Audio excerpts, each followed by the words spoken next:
Hi everyone, welcome back to my channel. ఈ వింటర్లో మనకి హెల్త్ని బూస్ట్ చేసేది ఆమ్లాస్ అని అందరికీ తెలుసు. సో ఈరోజు మనం ఆమ్లాస్ని ఒక 6 months పాటు ఎలా ప్రిజర్వ్ చేసుకోవాలో మనం ఈ వీడియోలో చూసేద్దాం. Let's start.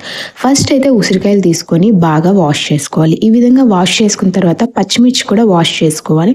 ఈ విధంగా వాష్ చేసుకున్న తర్వాత మనం ఒక పొడి గుడ్డ కానీ టిష్యూతో కానీ మనం ఫస్ట్ క్లీన్ చేసుకోవాలి. తర్వాత ఏవైతే ఉసిరికాయలు మనం క్లీన్ చేసుకున్నామో దానికి ఒక 3 ఘాట్లు పెట్టుకోవాలన్నమాట.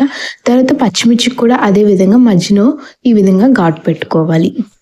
ఇప్పుడు ఒక గిన్నెలో వాటర్ తీసుకొని కొంచెం పసుపు వేసుకొని ఒక 10 నిమిషాల పాటు బాగా మరిగించుకోవాలి. అది గోరువెచ్చగా అయిన తర్వాత మనం ముందుగా ఏవైతే కట్ చేసి పెట్టుకున్నామో పచ్చిమిర్చి ఇంకా ఉసిరికాయ అల్లంని 1 ఇంచ్ వరకు ఇలా కట్ చేసుకోవాలి. తర్వాత సాల్ట్ వేసుకోవాలి. సాల్ట్ వేసి బాగా కలిపి ఒక 4 hours పాటు వీటిని పక్కన పెట్టేసుకోవాలి. ఈ విధంగా పక్కన పెట్టేసుకున్నాక తర్వాత మనం ఒక ఖాళీ జార్ ఉంటుంది కదా, ఆ జార్లో మనం ఇవన్నీ ట్రాన్స్ఫర్ చేసి ఒక 3 days పాటు బాగా ప్రిజర్వ్ చేసినట్టయితే మనకి ఇంకా బాగా ఈ విధంగా చేసుకున్నట్టయితే సరిపోతుంది. దీన్ని రోజు కూడా తిన్నట్టయితే మనకి ఇమ్యూనిటీ బూస్ట్ కూడా పెరుగుతుంది. సో మీరు కూడా తప్పకుండా ట్రై చేయండి. ఈ వీడియో నచ్చినట్టయితే లైక్, షేర్, సబ్స్క్రైబ్ చేసుకోండి. Thank you.